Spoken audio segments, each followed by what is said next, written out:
સૌને મારા નમસ્તે. આપ સૌને અને ખાસ કરીને આજે અનેક એવા કાર્યકર્તાઓ જેની મહેનત અને પરિશ્રમના કારણે 1952 એટલે કે જનસંઘથી લઈને ભારતીય જનતા પાર્ટીના સ્થાપના દિવસ સુધી અને 2 સીટથી લઈને 300 સીટ સુધી જે પણ કાર્યકર્તા બંધુઓએ સંઘર્ષ કર્યો છે અને આ પાર્ટીને આજે સરકાર સુધી પહોંચાડવામાં જે સ્વર્ગીય નેતાઓ અને હયાત નેતાઓએ જે કામ કર્યું છે એ સૌ લોકોને યાદ કરીને ભારતીય જનતા પાર્ટીના સ્થાપના દિવસની ખૂબ ખૂબ શુભેચ્છાઓ પાઠવું છું. એ ભારતીય જનતા પાર્ટી કે જેને આઝાદી બાદ આ દેશમાં વિકાસથી વંચિત લોકોને વિકાસની રાહ આપી અને સંસ્કૃતિની જે રક્ષણ હતું એ સંસ્કૃતિનું રક્ષણ કરીને સનાતન ધર્મનું જતન કરવાનું જેને કામ કર્યું છે એવી ભારતીય જનતા પાર્ટીની ફરીવાર સૌ કાર્યકર્તા બંધુઓને ખૂબ ખૂબ શુભેચ્છા પાઠવું છું. સૌને મારા જય શ્રી રામ. આપણે બધા જ જાણીએ છીએ કે ચૂંટણીના પડઘમ વાગી રહ્યા છે અને આજે બધા જ લોકો પોતાના ઘર પર જેને આ દેશ માટે પ્રેમ છે, જેને રાષ્ટ્ર હિતમાં પ્રેમ છે, જેને રાષ્ટ્ર ચેતના જગાડવામાં રસ છે અને જેને નરેન્દ્રભાઈ મોદીના નેતૃત્વમાં એક અનોખા ભારતનું સ્વપ્ન જોયું છે એવા સૌ યુવાનો, સૌ ભારતીય જનતા પાર્ટીના કાર્યકર્તાઓ આજે પોતાના ઘર પર ભારતીય જનતા પાર્ટીનો ઝંડો લગાવીને પોતે ભારતીય જનતા પાર્ટીનો એક સશક્ત અને મજબૂત કાર્યકર્તા છે એનું ગૌરવ લઈ રહ્યો છે. સાથીઓ, મારા વિડીયોના માધ્યમથી આજે વિરમગામ, માંડલ, દેત્રોજ અને નળકાંઠા મત વિસ્તારના મારા સૌ ભાઈ બંધુઓને અપીલ કરવા માટે અને વિનંતી કરવા માટે ફેસબુકના માધ્યમથી લાઈવ થયો છું. આપણે બધા જ લોકો જાણીએ છીએ કે ચૂંટણીના સમયની અંદર અત્યાર સુધી થયેલા વિકાસના કામોની વાતો લઈને ભારતીય જનતા પાર્ટીનો કાર્યકર્તા અને હોદ્દેદાર લોકોની વચ્ચે જતો હોય છે. આપણે બધા જ લોકો જાણીએ છીએ કે છેલ્લા 10 વર્ષના ગાળામાં અને એની પહેલાની આપણે વાત કરીએ તો માનનીય મુખ્યમંત્રી જ્યારે નરેન્દ્રભાઈ હતા ત્યારથી લઈને અત્યાર સુધી છેવાડાના વ્યક્તિને વિકાસથી રચ્યો પચ્યો રાખવાનું કામ જો કોઈએ કર્યું હોય તો ભારતીય જનતા પાર્ટીની સરકારમાં થયું છે. જ્યારે 2014માં દેશના પ્રધાનમંત્રી તરીકે નરેન્દ્રભાઈએ શપથ લીધા એ પછી 2014 થી લઈને 2024 સુધી આપણે ન કલ્પ્યું હોય, આપણે ક્યારેય વિચાર્યું પણ ન હોય એ પ્રકારે આ દેશની અંદર વિકાસના કામો થયા છે. આ દેશ પ્રગતિના પંથે આગળ વધ્યો છે. મારી આજે આપ સૌને વિનંતી છે કે આપણે બધા જાણીએ છીએ કે લોકસભાની ચૂંટણી એ રાષ્ટ્ર હિતમાં અને રાષ્ટ્ર ચેતનામાં અને રાષ્ટ્રના રક્ષણ માટેની ચૂંટણી હોય છે.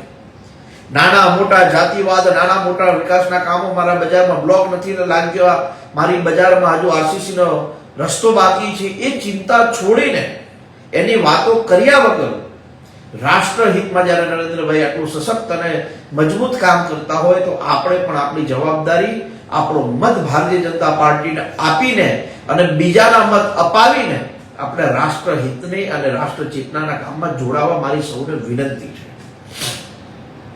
શ્રી નરેન્દ્રભાઈ અને માન્ય અમિતભાઈએ આપણી લોકસભામાં શ્રી ચંદુભાઈ સિહોરા, તમે બધા જાણો છો કે ચંદુભાઈ સિહોરા જમીની સ્તરના આગેવાન હતા, તાલુકા પંચાયતમાં હતા, જિલ્લા પંચાયતમાં હતા, અત્યારે લોકસભાના ઉમેદવાર છે. એક સાંસદને જીતાડવાનો તો છે જ, પણ સાથે જ આપણે સાંસદને મત આપીએ છીએ એના કરતા એ મત આપણો સીધો નરેન્દ્રભાઈ મોદીને મળવાનો છે. મારી બધા સાથીઓને વિનંતી છે લોકસભાની ચૂંટણી નિરસ ન થાય. લોકો એવું વિચારે કે ભાઈ આ ચૂંટણીમાં આપણો એક મત નહીં આપીએ તો શું ફેર પડવાનો છે, પણ બિલકુલ નહીં. મારી સૌને વિનંતી છે કે તમે તમારો સમય કાઢીને મતદાનના દિવસે અવશ્ય મતદાન કરજો. તમારા મિત્રોને બોલાવીને, કોઈ અમદાવાદ રહેતું હોય, કોઈ કડી રહેતું હોય, કોઈ બહાર મજૂરી કરવા ગયો, કોઈ કામથી ગયો હોય તો એક દિવસ એને રાષ્ટ્રના હિતના આ સુંદર મજાના યજ્ઞમાં સ્વાહા કરવાનો અવસર આપજો.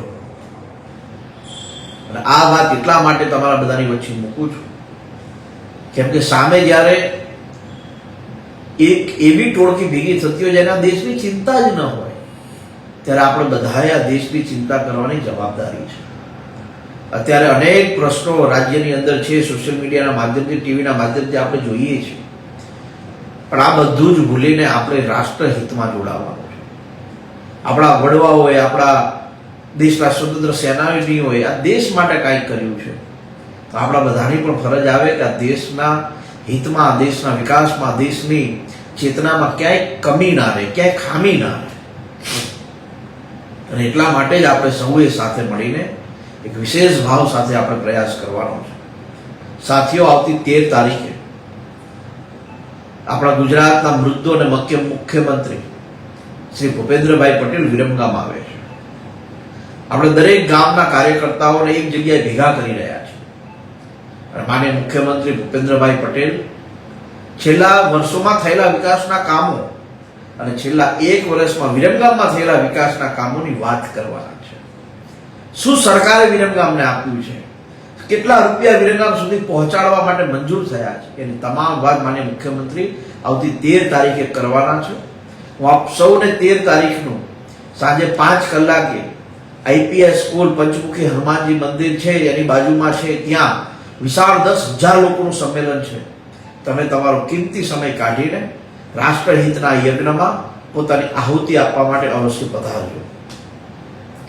હું તમને ક્યાંક મદદરૂપ થયો હોય, હું તમારા ગામમાં ક્યાંક મદદરૂપ થયો હોય, હું તમારા વિસ્તારમાં ક્યાંક મદદરૂપ થયો હોય, હું તમારા વ્યક્તિગત રીતે ક્યાંક મદદરૂપ થયો હોય, તો તમે બધા જ લોકો તમારો મત અપાવો, બીજા 5 લોકોને આપવા માટે કહો, એવી આપ સૌને વિનંતી પણ કરું છું. ફરી એકવાર ભારતીય જનતા પાર્ટીના સ્થાપના દિવસની આપ સૌને અનેક શુભેચ્છાઓ તો પાઠવું જ છું, પણ ભારતીય જનતા પાર્ટીના વિજયમાં તમારો જસ રહે, તમે કામ કર્યું છે એ પ્રકારનો ભાવ રહે, એવી વિનંતી પણ સૌ લોકોને કરી રહ્યો છું. તો આપ સૌ લોકો આ કામમાં જોડાજો અને ભારતીય જનતા પાર્ટીને જંગી બહુમતી સાથે જીતાડવાના સંકલ્પ સાથે કામ કરો, એવી આપ સૌને આશા, અપેક્ષા અને વિનંતી કરી રહ્યો છું. ફરી એકવાર આપ સૌનો હૃદયના ભાવથી ખૂબ ખૂબ આભાર વ્યક્ત કરું છું. જય હિન્દ, જય ભારત.